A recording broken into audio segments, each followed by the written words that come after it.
Welcome to the project demonstration of silicon MOSFET based high power wireless EV charger with a wide 0 voltage switching operating range.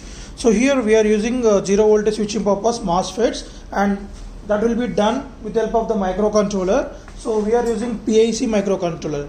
So the PIC microcontroller is mainly used to provide the 150 kilohertz of switching frequency from this one. So on this motherboard, so we can see the major components are like our microcontroller PIC16F72 microcontroller. So it will provide the 150 kilohertz of frequency signal to this MOSFETs, and from there we are going to increasing that to the 12 volts AC 3 amps with 150 kilohertz frequency. So that output is given as input to this center tapping coil transmitting coil to the module 1 with the IRF Z44N MOSFET one module, and another is IRF Z44N MOSFET another module. So one module consists of the 450 volts capacitor and 650 volts capacitor.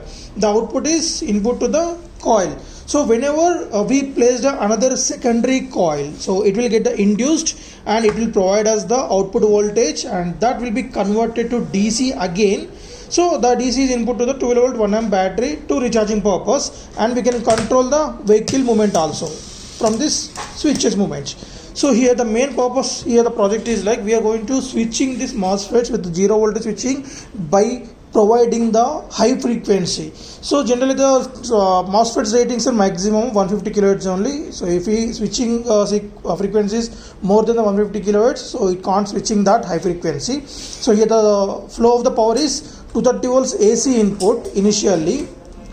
So AC to DC will be done on this circuit initially with the help of a diode, so which is a 10 amp diode, and a capacitor 2200 microfarad capacitor. So after this rectification and filtration steps, we will get the 12 volts DC constant voltage. So that will be converted to AC again with the help of this MOSFET. So what is the purpose of AC to DC and DC to AC means?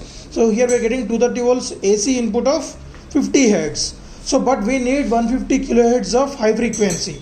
So in order to get the high frequency signal, we are using this AC to DC converter, again DC to AC. The DC to AC will be done by our microcontroller and MOSFET section. So the microcontroller will generate the 150 kilohertz frequency, but it can't handle the high currents, means around of 3 amps we need to control that MOSFETs. So for that purpose, these MOSFETs are switched between the 12 volts DC and this transformer coil. It's a primary coil for the wireless power transmission. So here when we are switching these MOSFETs, so this switching MOSFETs will switch the 12 volts DC to 12 volts AC 150 kilohertz and 3 amp of currents. So that is output from this one, and when we place the receiving coil, so it will get induced, and as usual it will provide the AC signal.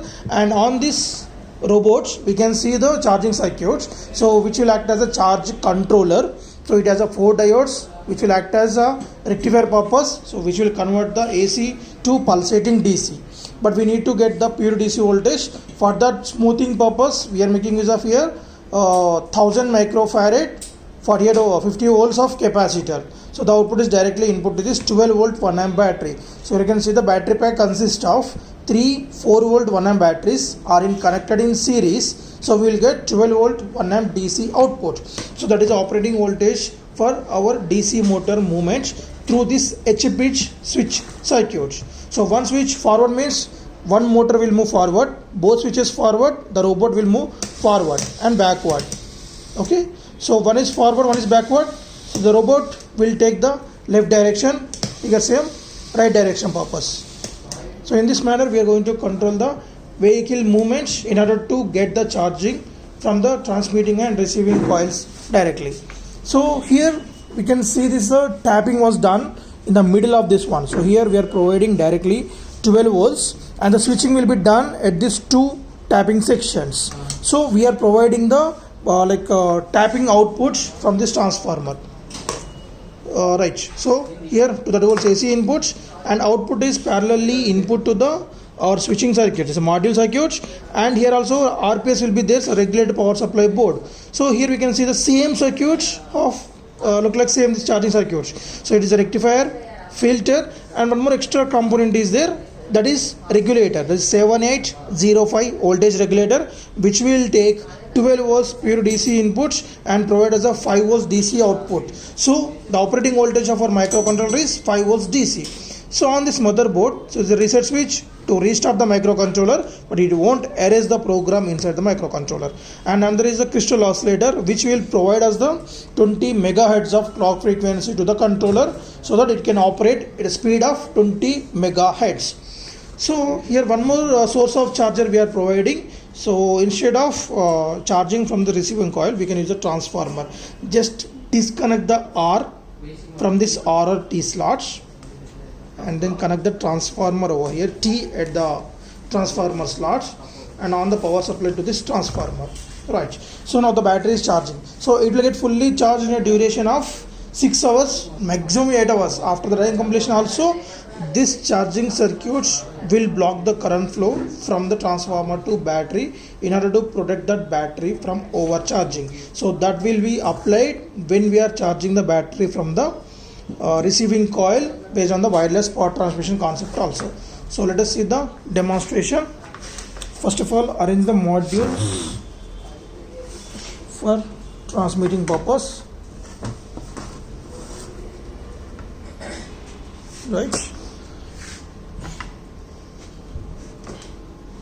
And on the power supply to this transmitting section, there we can see the LED indication on the motherboard blink 2 times as indication of its working started, and one more LED indication on this coil section. So as of now we are getting the low power, the distance is more, that's why we are getting the low intensity over here.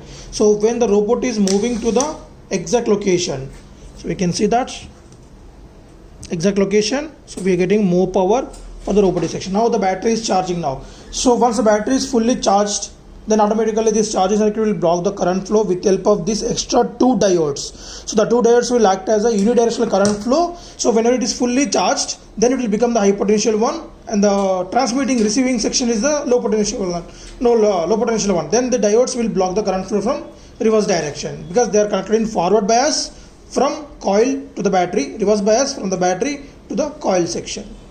So we can get up the distance of maximum of 4 to 5 inches. So in this much of distance also we are getting power for the battery. Right. So at this of distance also we are getting around of 6 inch of distance, we are getting power. So around of half feet.